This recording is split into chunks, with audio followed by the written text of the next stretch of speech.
자, 오늘부터 이제 드디어 우리가 사사기서 본론을 시작하게 되는데요. 지난 시간에 이제 사사기서의 출발점으로 여호수아의 죽음부터 시작을 했습니다. 사사기서의 핵심은 영적인 혼란입니다. 영적인 혼란입니다. 하나님의 말씀의 가치가 이제 없어지고 인간적인 기준, 인간적인 생각으로 일상생활을 살아가는 일, 그리고 국가도 역시 하나님의 말씀을 떠나서 살다 보니까 큰 어려움이 찾아오고 이것 때문에 국가 역시 혼란의 일을 겪게 되는 것이 바로 사사기서의 내용인데요. 바로 사사기서의 그 혼란의 출발은 뭐였어요? 여호수아의 죽음이었다는 것입니다.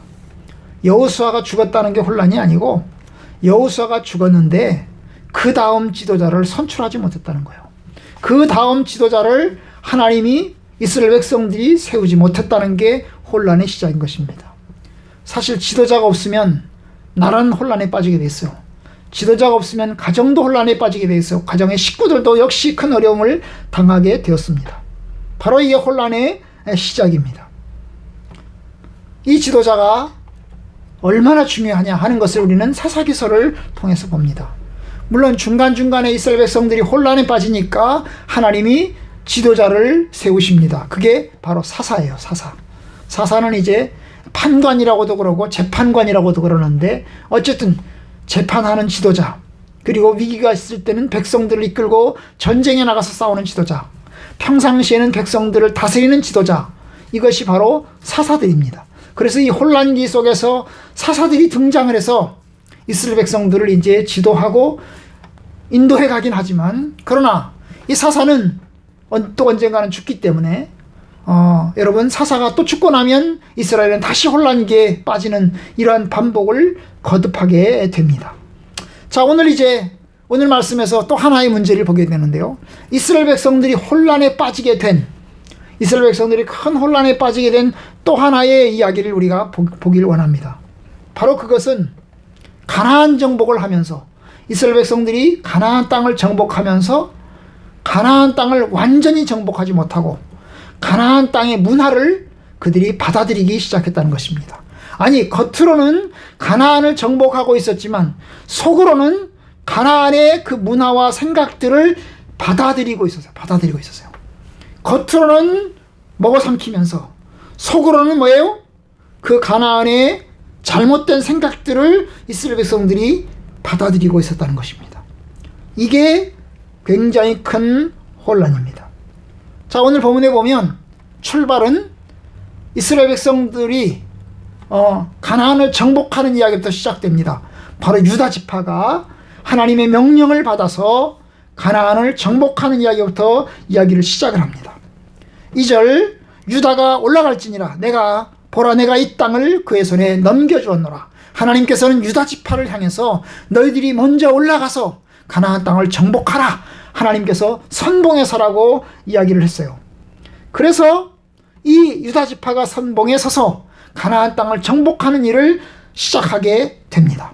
유다 지파는 자기 바로 옆에 있는 시몬 지파에게 이야기를 했어요. 시몬 지파야, 우리가 같이 올라가서 싸우자. 나를 도와줘. 내가 선봉에 설 테니까 나를 도와줘. 그러면 네가 땅을 점령할 때 내가 도와줄게. 이래가지고 같이 전쟁에 협조해서 나가게 되었어요.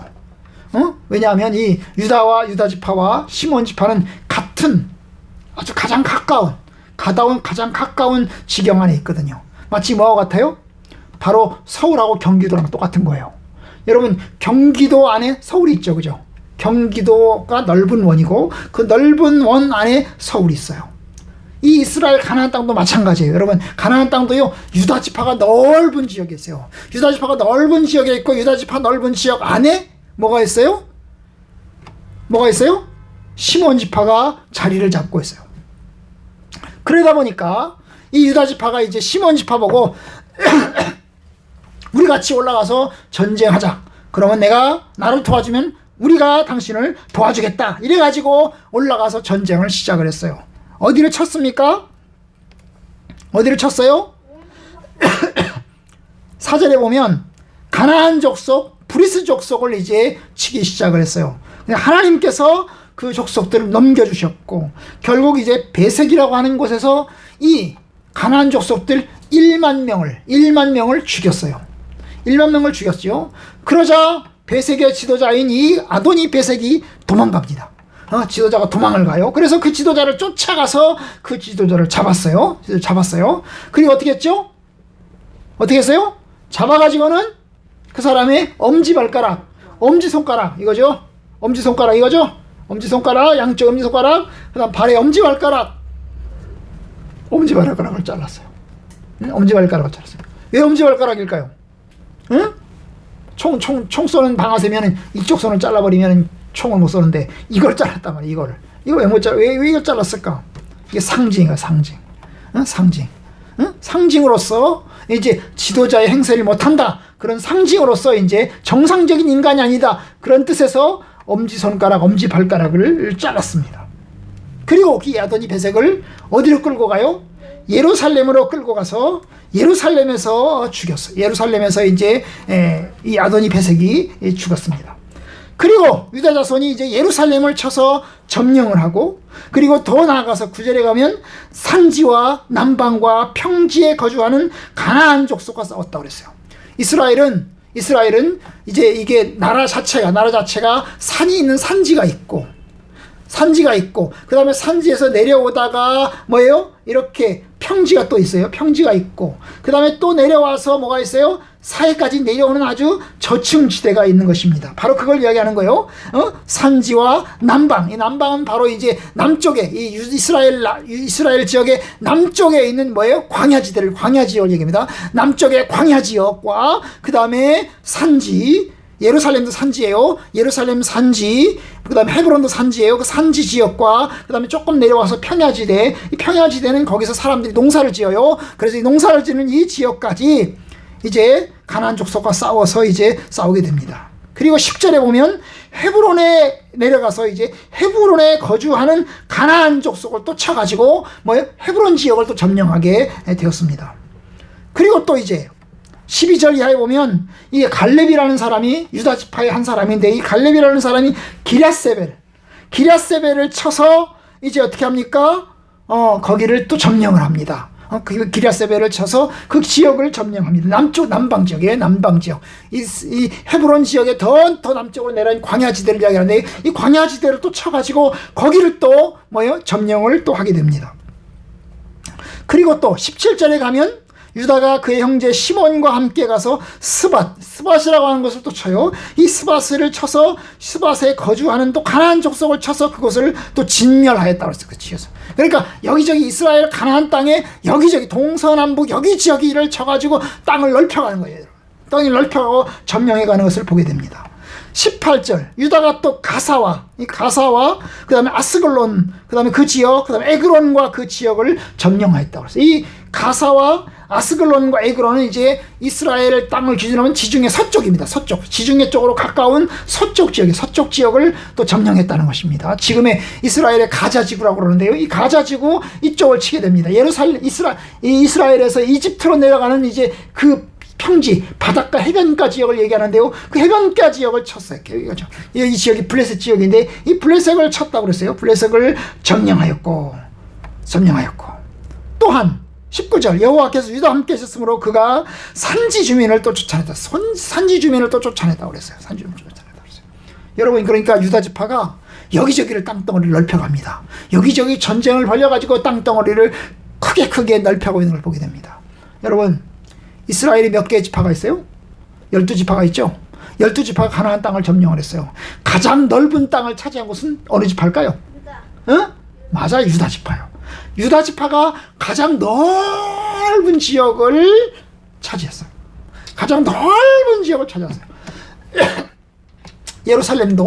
예루살렘의 전반부 이상, 중앙 이상을 유다 지파가 차지했고, 예루살렘의 북쪽을 베냐민 지파가 차지했어요. 그러니까 예루살렘부터 시작해서 사해바다, 사해 쪽, 그 다음에 이제 저쪽 지중해 쪽으로 내려가는 쪽, 그 다음에 그 아래 남쪽 광야지대까지 전부 다 유다 지파가 차지를 했어요. 그리고 그 중에 일부를 시몬 지파가 띄워준 거예요. 시몬 지파에게 띄워준 거예요. 여러분, 경기도가 넓어요? 서울이 넓어요? 경기도가 넓어요. 서울이 인구가 많을까요? 경기도가 인구가 많을까요? 경기도가 인구가 좀 더 많아요. 경기도가 직원 인구가 더 많아요. 서울이 인구가 좀 더 많았는데 지금은 경기도 인구가 좀 더 많아요. 그랑 똑같은 거예요.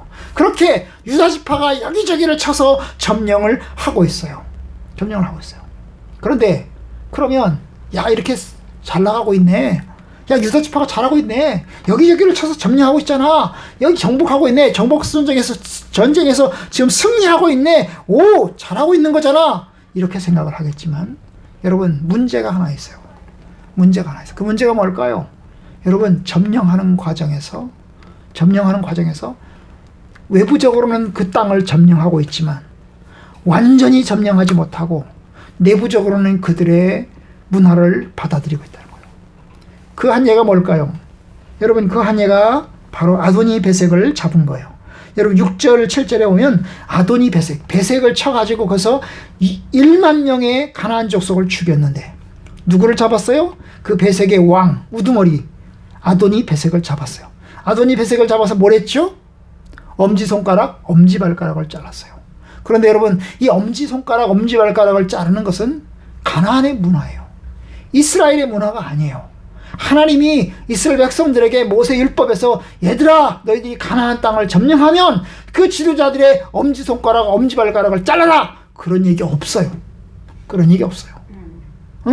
그냥 죽이라고만 했어요. 그런데 죽이지 않고 엄지발가락, 엄지손가락을 잘랐어요. 이건 누구의 문화라고요? 가나안의 문화예요. 가나안의 문화. 바로 이 아도니 베색이라는 왕이 그렇게 했던 거예요.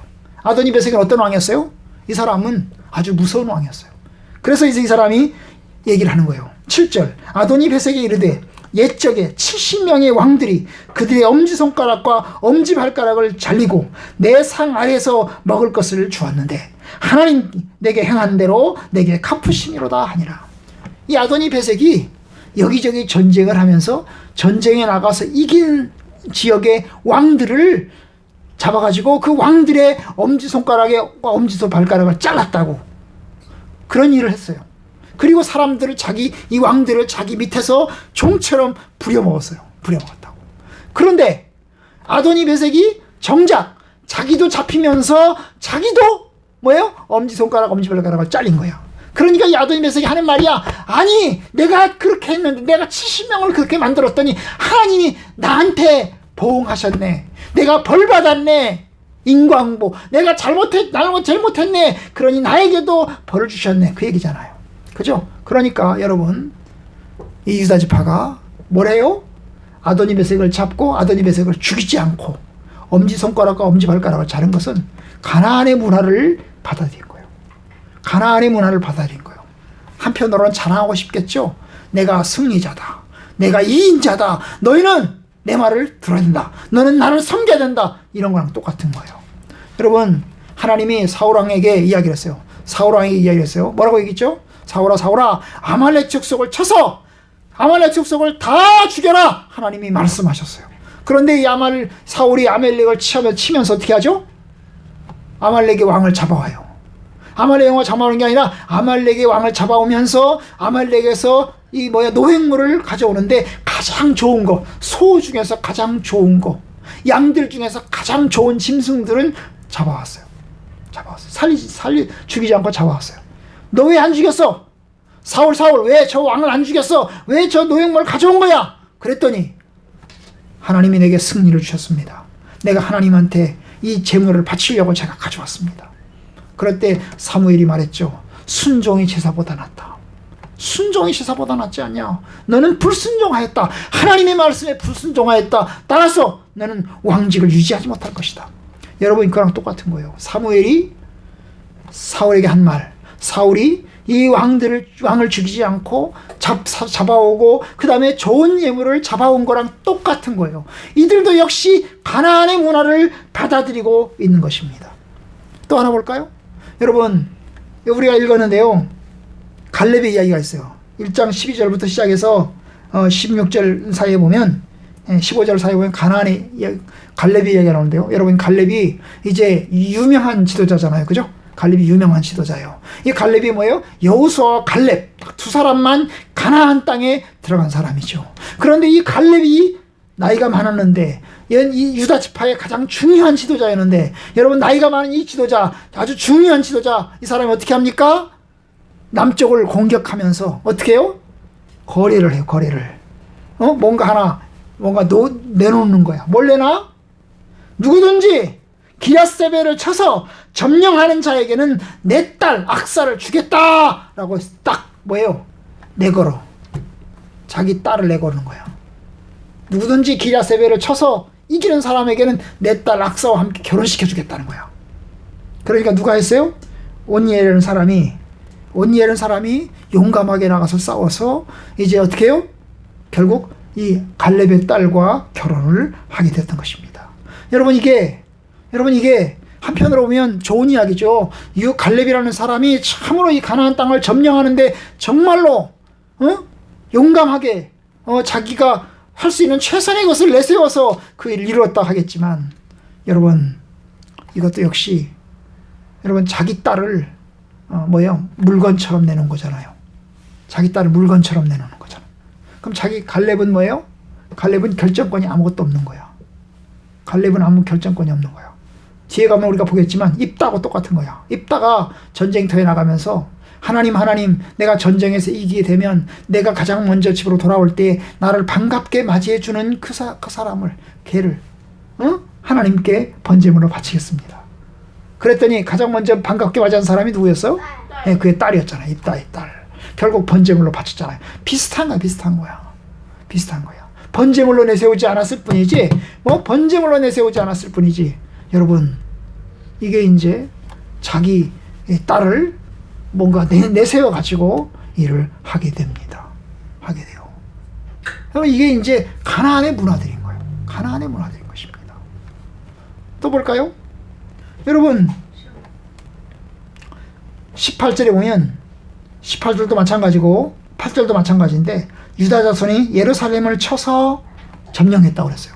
예루살렘을 쳐서 점령했다. 그 다음에 18절에 보면 가자와 아스글론, 에그론 그 지역을 점령했다고 그랬어요. 근데 여러분 이게 점령이 됐나요? 예루살렘 점령이 됐어요? 여기서 점령은 됐다고 그랬어요. 그죠? 유다 자손이 예루살렘을 쳐서 점령하여 칼날로 치고 그 성을 불살랐으며 그랬어요. 그 성을 예루살렘 성을 불태웠다는 거예요. 그런데 점령이 됐나요? 여러분 뒤에 가면 점령이 안 됐어요. 예루살렘 성은 뒤에 가면 점령이 안 됐어요. 사무엘 상으로 가잖아요. 점령이 안 됐어요. 예루살렘을 점령한 사람은 누구예요? 다윗이에요. 다윗. 이 사사기서를 기준해서 300년 뒤에야 점령이 돼요. 300년 뒤에 점령이 돼요. 또 볼까요? 여러분 18절에 우리가 읽었는데 가자, 아스글론, 에그론 그 지역을 점령했다고 그랬어요. 그렇죠? 여러분 이 가자, 에그론, 아스글론은 블레셋의 중심 도시예요. 블레셋의 중심 도시가 5개가 있는데요. 이 5개 중에서 지금 3개를 점령하고 있는 것입니다. 이 블레셋의 굉장히 중요한 도시가 있어요. 그것이 이거라고요. 가사, 아스글론, 에글론. 블레셋의 가장 중요한 도시라고요. 그런데 여러분 이 도시가 우리가 사사기서 1장에서는 분명 유다 지파가 뭐예요? 가자 지구고 아스글론, 에그론을 점령했다고 이야기를 했어요. 그런데 여러분 점령이 안 돼요. 여러분 삼손이 어디서 죽었어요? 에? 블레셋에 잡혀가서 죽었죠? 어디서 죽었어요? 어디로 잡혀갔어요? 눈깔이 뽑혀가지고 잡혀간 곳이 어디야? 그래서 죽은 곳이 어디야? 바로 이 18절에 나오는 가사예요. 가사 지구로 잡혀가는 거예요. 그러니까 이 가사는 1장에서는 분명 유다 지파가 점령을 한 걸로 나와 있지만 실제로 사사기서를 보더라도 점령이 안 됐어요. 점령이 안 됐다고요. 여러분 사울이 죽었죠. 사울이 죽기 전에 이제 사무엘 시대에 이스라엘 백성들이 전쟁에 나갔다가 법궤를 빼앗겨요. 이 법궤를 빼앗겼죠. 그죠? 법궤를 빼앗겨가지고 블레셋 지역으로 들어갔다가 다시 나오게 됩니다. 이 블레셋 지역으로 갔다가 나온 곳이 어디예요? 바로 이 지역들이야. 이 지역들. 가사, 아스글론, 에글론 지역으로 들어갔다 나온 거예요. 그러니까 여러분 점령이 됐어요? 점령이 안 된 거예요. 겉으로는 점령이 됐는데, 겉으로는 점령이 된 것 같은데 사실은 점령이 되지 못하고 지금 물러나고 있는 것입니다. 그래가지고 결국은 이 사사기서의 내내 블레셋 지역의 중요한 이야기들이 나오는 것을 보게 됩니다. 응? 그뿐이 아니에요. 우리가 이제 다음 때 보겠지만, 여러분 21절에 보면 베냐민 자손은 예루살렘에 거주하는 여부스 족속을 쫓아내지 못했다고 그랬고, 그 다음에 19절에 보면 유다 지파가 함께하였으므로 산지 주민은 쫓아냈지만 골짜기 주민은 또 쫓아내지 못하고 있어요. 골짜기 주민은 또 못 쫓아냈어요. 골짜기가 뭐예요? 계곡이 있는 곳, 그죠? 아주 이게 험한 곳, 험한 지역에 있는 이 골짜기 지역에 살고 있는 사람들은 쫓아내지 못했어요. 여러분, 삼손이 눈깔이 뽑힌 곳이 있어요. 어? 눈깔이 뽑혀가지고 잡혀가잖아요. 어디서 잡혔죠? 어디서 잡혔어요? 죽은 곳은 가사예요. 그럼 어디서 잡혔어요? 잡힌 곳은 어디야? 눈깔이 뽑혀가지고 잡힌 곳은? 그것도 역시 블레셋이에요. 그죠? 어디? 소래골짜기에 사는 어떤 예쁜 여자를 좋아해가지고 그 여자 때문에 결국 눈깔이 뽑혀가지고 잡혀간 거예요. 그러니까 여러분, 블레셋 지역이 여전히 강력한 영향력을 행사했다는 것입니다. 자, 이를 통해서 제가 이야기하는 게 뭐였어요? 이야기하고자 하는 것은 바로 뭡니까? 겉으로는 점령하고 있는 것처럼 보이지만 실제로는 가나안의 문화만 이스라엘 백성들은 우상 숭배를 합니다. 하나님이 이스라엘 백성들에게 가나안 땅으로 들어가게 하면서 하나님께서 말씀하셨어요. 이스라엘 백성들아, 너희들은 이집트에서 살 때 그 이집트 사람들이 행하던 우상 숭배를 본받지 말아라. 그리고 너희들이 가나안 땅에 들어가거들랑 가나안 사람들이 행하고 있는 우상 숭배를 본받지 말아라. 이집트의 우상 숭배를 본받지 말고, 그리고 가나안의 우상 숭배도 본받지 말아라. 가나안 사람들은 하나님이 가나안을 심판하시는 이유는 그들이 우상 숭배를 너무 많이 해가지고, 하나님이 원치 않은 일을 너무 많이 해가지고 하나님께서 그들을 심판하시는 것이다. 그런데 만약 너희들이 가나안 땅에 들어가서 너희들도 우상 숭배를 심하게 하면 하나님이 너희들도 내치실 것이다. 이것이 하나님 말씀이에요. 그런데 그들은 바로 시작부터 가나안 땅을 점령하면서 가나안 땅에 이제 뭡니까? 가나안 땅에 완전한 정복, 완전한 점령을 이루지 못하고 봐주면서 어떻게 해요? 그들의 문화를 조금씩 받아들이면서 결국 세속화되기 시작을 한 것입니다. 여러분, 아까 여기 19절에서 골짜기 주민은 철병거가 있어서 쫓아내지 못하고 그랬죠. 철병거가 뭐예요? 탱크. 요즘 우리 식으로 하면 탱크인데, 이 가나안 이 골짜기에 사는 사람들은 탱크가 있어가지고 탱크 때문에 신무기를 가지고 있었기 때문에 이스라엘 백성들이 전쟁에서 이기지 못했다는 거죠. 신무기를 가졌기 때문에 쫓아내지 못했어요. 그런데 여러분 하나님께서는 이미 여호수아에서 해서 여호수아 17장 18절에서 이야기를 했어요. 가나안 족속들이 비록 철병거를 가졌고 강할지라도 능히 쫓아낼 것이다. 그러니 겁내지 말아라. 이 철병거 탱크를 가졌다고 해서 겁내지 말고 너네들이 밀고 올라가서 저 가나안 족속들을 철저하게 완벽하게 쫓아내리라. 하나님이 이야기를 했어요. 사실 그 말씀대로 여러분 사사기 5장에 가면, 우리가 뒤에 조금 가면 사사기 5장에 가면 야빈이라는 왕이 있었는데, 이 야빈이라는 왕이 철병거를 가지고 있었어요. 탱크를 가지고 있었다고. 그런데 여자 사사인 이 드보라는 전쟁에서 승리를 하고 결국 쫓아냈어요. 탱크를 가진 족속을 쫓아냈어요. 그러니까 탱크를 가졌다고 해서 못하는 게 아니야. 이건 아마도 핑계일 가능성이 커요. 겁을 집어먹은 거죠. 탱크를 가졌네. 우리가 할 수 있을까? 우리는 못할 거야. 그래가지고 결국 전쟁을 멈추게 된 것입니다. 그리고 이제 함께 공존하는 길로 들어서게 됩니다.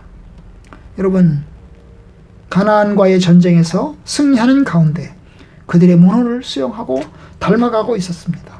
그리고 완전한 성공과 완전한 축출을 이루지 못하고 그냥 공존해가는 방식으로 결국 함께 생활합니다. 그런데 이것이 유다에게는, 이스라엘에게는 큰 위기를 가져오게 됩니다. 바로 가나안의 문화를, 가나안의 세속적인 문화를 받아들이게 된 것입니다. 여러분, 철저하게 하려면 철저하게 하여야 합니다. 죄와 싸우되 피 흘리기까지 싸워라. 이것이 히스기서에서 말씀하신 것입니다. 이기는 자가 되어라. 이것이 요한계시록에서 이야기한 것입니다. 약간의 타협은 불씨를 남기고, 이 불씨는 결국엔 우리를 괴롭히는 가시 노릇을 하게 되고 올무가 되어서 우리가 넘어질 수 있습니다. 그러니 약간의 여지도 불씨도 남기지 말고 완전히 이제 뭡니까? 정복해야 되는 것입니다. 여러분, 우리가 어릴 때 들었던 말 중에서 불씨, 화재에 대한 게 있어요. 꺼진 불도 뭐라고? 다시 보자. 꺼진 불도 다시 보자는 거야. 왜? 불이 꺼졌죠? 그럼 이제 불이 꺼졌으니까 화재가 다시 안 나겠죠? 그런데 그 꺼진 불도 다시 보자는 거죠. 완전히 꺼졌나 다시 한번 확인하라는 거예요. 확인하라. 왜냐? 확인 안 하고 그냥 놔두면 꺼졌다고 생각했는데 속 안에 불씨가 남기면 그 불씨가 다시 화재를 불러일으킬 수 있다고. 바로 그와 같은 것입니다. 여러분, 이스라엘 백성들은 그 일을 하는 데서 실패하면서 결국 무너지게 됩니다. 우리가 이제 다음 시간에 보게 될 텐데요. 다음 시간에는 유다지파가 아닌, 오늘은 유다지파만 봤어요. 유다지파가 아닌 이제 다른 지파들의 모습을 볼 텐데요. 다른 지파들의 모습을 보면 굉장히 심각한 것을 보게 됩니다. 하나님 앞에서 우리가 이제 어떻게 하나님의 진리 가운데 서야 될지를 잘 배워서 하나님의 말씀 안에 굳게 서기를 주님의 이름으로 축원합니다.